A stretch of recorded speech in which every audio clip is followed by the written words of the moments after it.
águas doces da rainha da onda, tô me cantando com sereno da rua. Sinto uma dor, só passa quando eu vou cantar o tambor. Sinto uma dor, só passa quando eu vou cantar o tambor.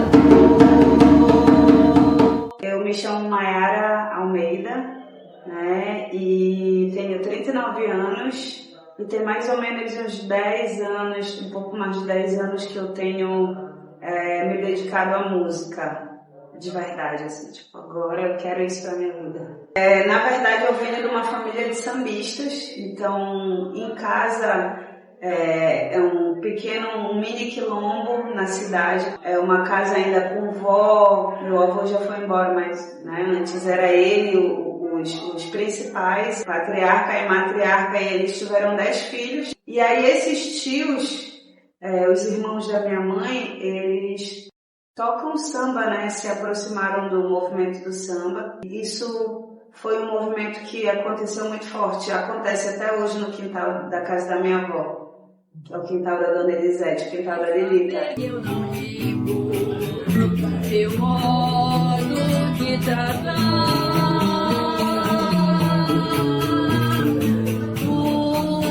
Para mim é um instrumento qualquer. Abre a boca e diz o que quer. Tu és escravo. Mas antes deles, a minha tataravó, que era a Dona Luzia, que veio do Maranhão, do Codó do Maranhão, sozinha, grávida, ela trabalhava com uma manifestação espiritual que chamava Quimbanda.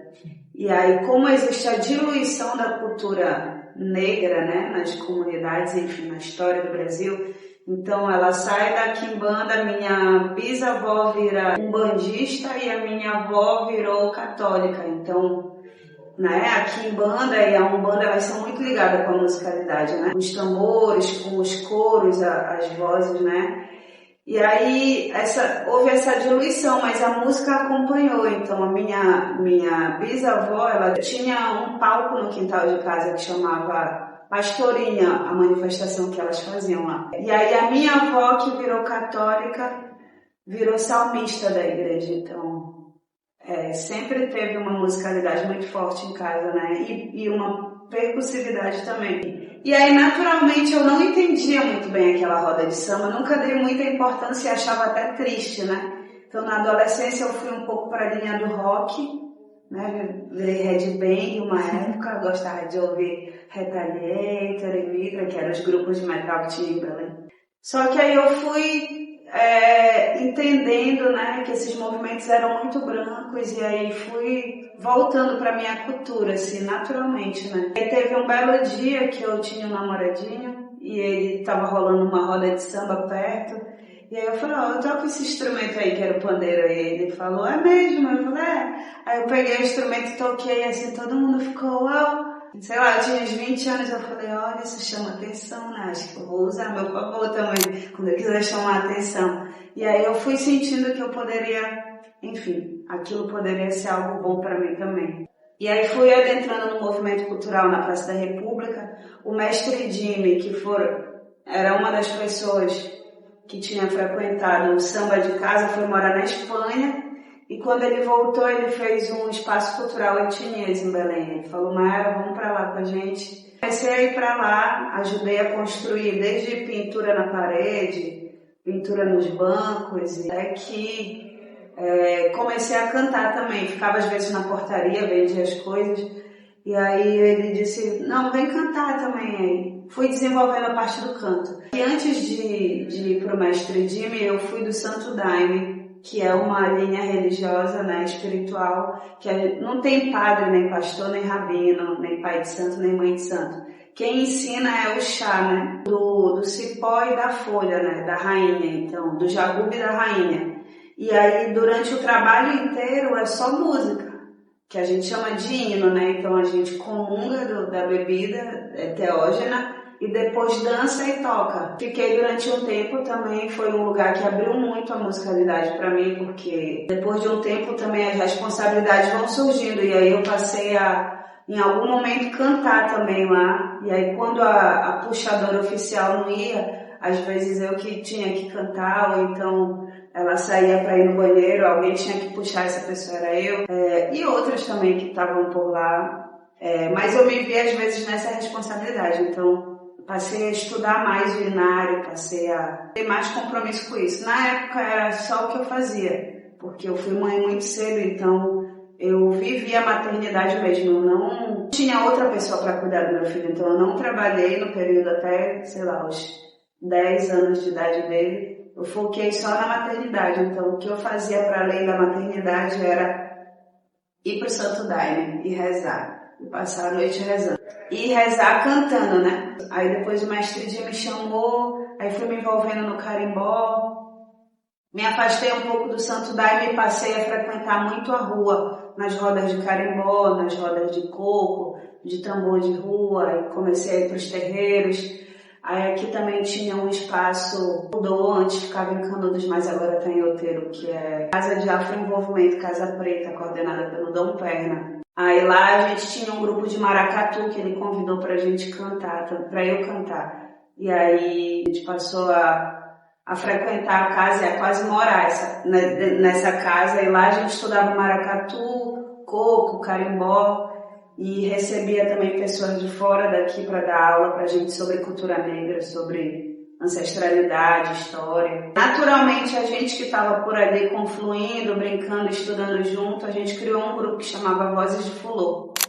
E aí, com esse grupo, a gente começou a fluir em Belém, aí tocou pela primeira vez na rádio, pela primeira vez na TV, e aí também saiu junto com o coletivo Casa Preta para Minas Gerais, para vários lugares, né? E no meio disso tudo também, arte de rua, cantando na praça, passando chapéu nos ônibus, passando pandeiro nos ônibus. E essa brincadeira de cantar com o pandeiro já me levou para o Maranhão, que aí eu viajava para estudar música, estudar, pesquisar a cultura tradicional popular de maneira autônoma. O que me segurava financeiramente era tocar pandeiro no ônibus, recolher o dinheiro, enfim. E pessoas que gostavam do trabalho também se encantavam e fortaleciam de alguma maneira. E aí na ida para o Maranhão eu conheci o tambor de crioula, que é um ritmo, né, típico do Maranhão, que é tocado com 3 tambores, que é a parelha de tambor.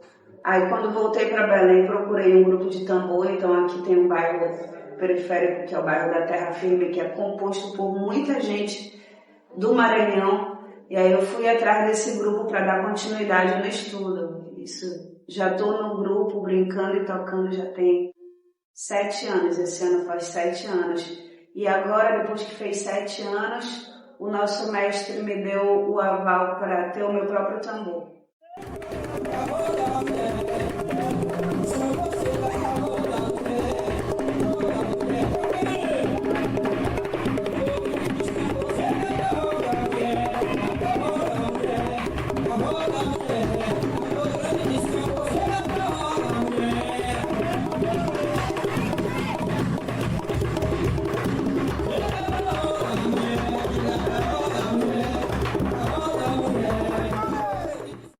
A musicalidade é tão forte, que eu entrei aqui na escola de música em 2022 e a ancestralidade também é muito forte, né? Eu entrei em 2022 e eu falei, eu vou agora me dedicar a isso, não vou fazer nada, vou tentar fechar 2 anos estudando.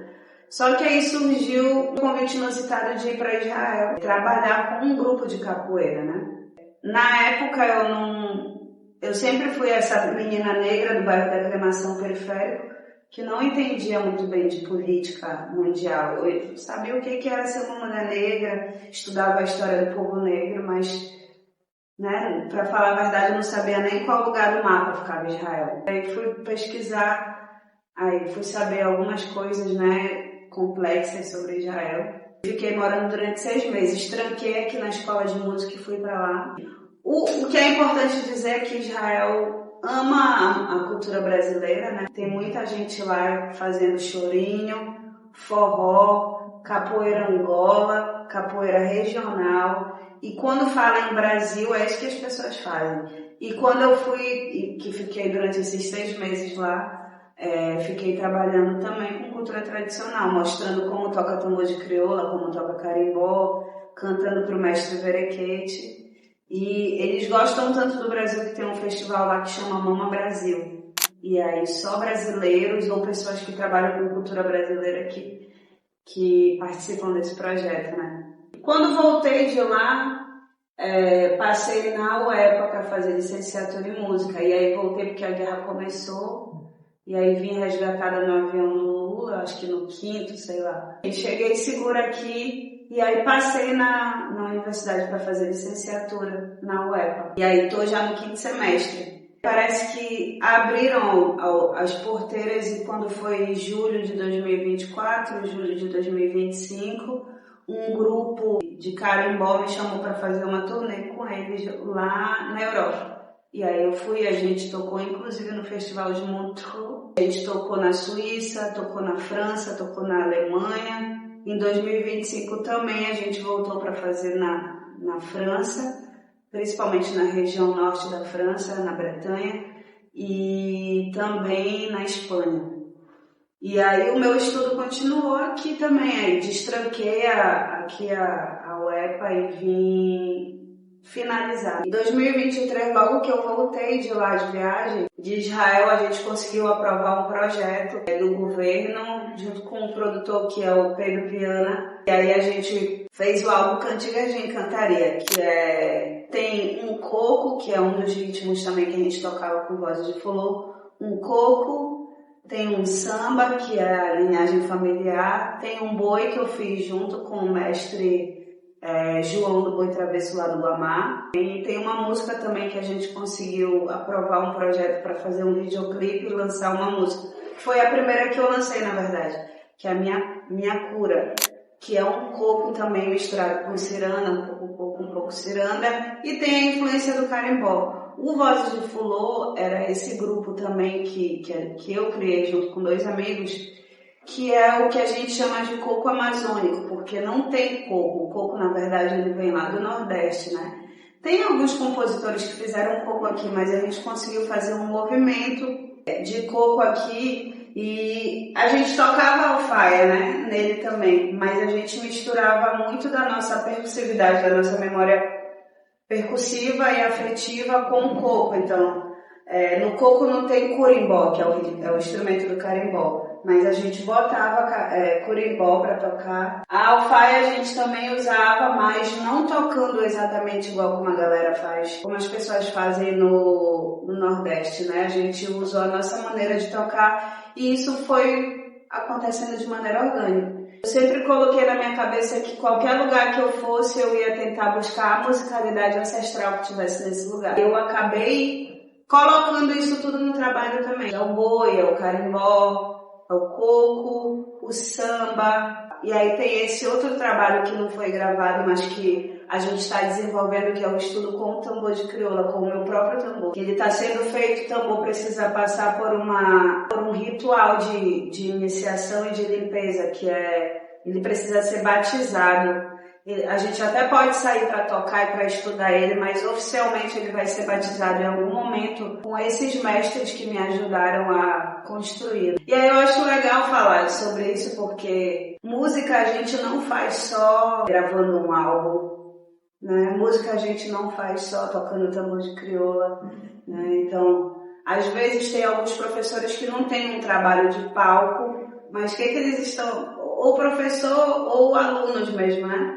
Acho que a música ela está em muitos lugares, é preciso a gente considerar todos esses lugares, né? Nenhum é mais importante que o outro e todos são importantes, então. Acho que tem muitas maneiras de fazer música e aí o meu fazer musical é esse, com essa musicalidade ancestral, tradicional mesmo, né? Muita gente chama de cultura popular, mas a gente gosta de chamar de cultura tradicional afro-brasileira.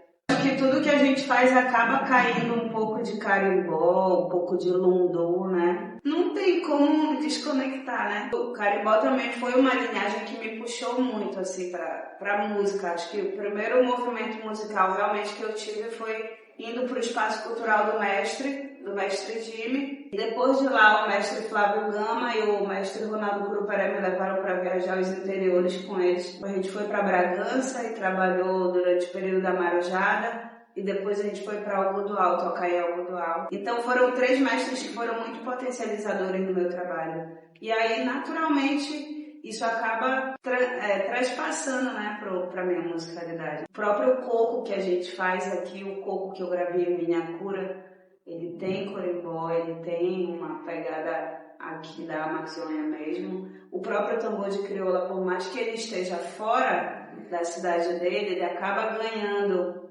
né, com as mulheres. São poucas mulheres paraenses que tem, na verdade, mas a gente acaba levando um pouco do corpo, da dança daqui do Pará, né, que se mistura um pouco com o carimbó, com o udu, e aí a coisa vai ganhando um tempero diferente, né?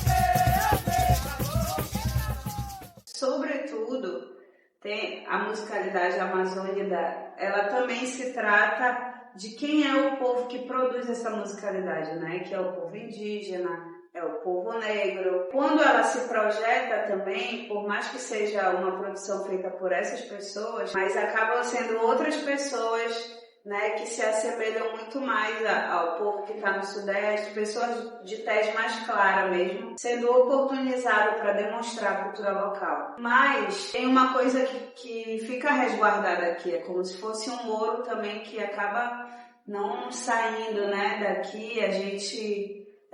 o André Nascimento, que é um dos compositores maravilhosos daqui de Belém, do carimbó, ele fala que o carimbó é uma flor a ser descoberta, assim, né? Eu acho que cada vez mais está sendo, né? As últimas vezes que eu fui para o Rio de Janeiro, eu trabalhei com a Toriá, que é um grupo de mulheres que está fazendo carimbó lá, mas com certeza, infelizmente, eu acho que o fato do povo paraense, do povo daqui da Amazônia ser um povo indígena, ser um povo negro, obviamente que a musicalidade vai ser tão discriminada quanto, ou ter menos visibilidade do que deveria ter. A minha pretensão maior é conseguir ser um elo que ajuda a cultura tradicional a se manter, a se perpetuar, porque assim como eu aprendi com meus mestres, eu vou deixar um pouco disso aqui e vai ter alguém que vai dar continuidade. Assim, o propósito é maior do que, sei lá, ter uma fama ou ter o negócio é pensar na lógica da musicalidade tradicional, né? E ajudar as pessoas a se curarem através dessa musicalidade, através da roda. Compor e botar isso no mundo é dar continuidade na atividade que os nossos mestres deixaram. Se pesa, não tem hora pra chegar, faz do samba sua reza, o violão, o seu altar, e se apegando nas madrugadas, o boêmio tem abrigo nas marques e nas calçadas. E os próximos planos, no caso, seria continuar avançando nesse sentido acadêmico também, aprendendo mais técnicas e métodos para poder passar esse conhecimento para outras pessoas. Vai continuar, de repente, tentando mais recursos para gravar as músicas autorais, dar continuidade no batismo do meu tambor, né, do meu estudo com os meus mestres, porque o fato de eu ter um tambor meu para estudar não quer dizer que eu vou abrir mão de estar perto dos mestres e de ir até lá como uma pessoa pequena ainda que precisa se embebedar nessa fonte infinita com eles. E tem um ponto também que é o samba, que eu não comentei, mas esse ano, um caminho muito bonito está se abrindo lá numa casa também ancestral, que esse ano faz a minha idade, que nasceu em 87, no mesmo ano que eu nasci, que é a casa do Gilson, que é uma casa de chorinho, e que eu tô tendo o privilégio de todo domingo, já há mais de um mês, estou fazendo um estudo de samba com ele. Marcelinho Ramos, meu sete cordista, é meu professor também, meu mestre. E o mestre Gilson também, mais lá na frente, é o seu Gilson, o dono da casa. Aí a gente toca de meio-dia até 5 horas da tarde, mais ou menos. Depois começa a roda de chorinho, que vai até 10 horas da noite. Continuar estudando chorinho, continuar estudando samba, continuar estudando e praticando tambor de crioula. Tudo que vier, que eu receber dos invisíveis de música também, assim que possível gravar. Continuar tentando captar recurso para essas coisas acontecerem, porque são coisas que vêm do invisível, mas a gente precisa da matéria para poder trazer para o mundo, então precisa de dinheiro para isso, né? E é isso, conectar com as pessoas que estão nessa mesma frequência, nessa mesma vibração e caminhar. Tem uma coisa que a capoeira fala que é muito bonita, que é aos nossos mestres a gente deve saúde, dinheiro e obrigação. O meu estudo e o meu trabalho musical, ele é um pouco sacerdotal, né? Eu não tenho uma religião, eu não tenho uma linha, mas eu consigo entender os invisíveis, né, que estão em tudo e uso a musicalidade para trabalhar isso, para me ajudar primeiramente, depois ajudar as pessoas, né? Então, acho que a gente precisa aprender a tocar mais, se especializar cada vez mais naquilo que a gente quer fazer, né? Tentar melhorar ao máximo, seja o canto, seja o toque. Respeitar as hierarquias, respeitar os mais velhos, respeitar os mais novos, que são eles que vão dar continuidade no que a gente está trabalhando agora para, né? Para quem veio antes. Muita firmeza, né? Porque também a música é uma senhora ciumenta, né? Como diz a minha professora Joel Almeida. A música é uma senhora ciumenta. Se você deixar ela um dia, ela te deixa por 3, 4. Então, muita firmeza e seriedade para poder continuar avançando com essa senhora maravilhosa que é a música espiritual também. Minha cura vem lá na mata, é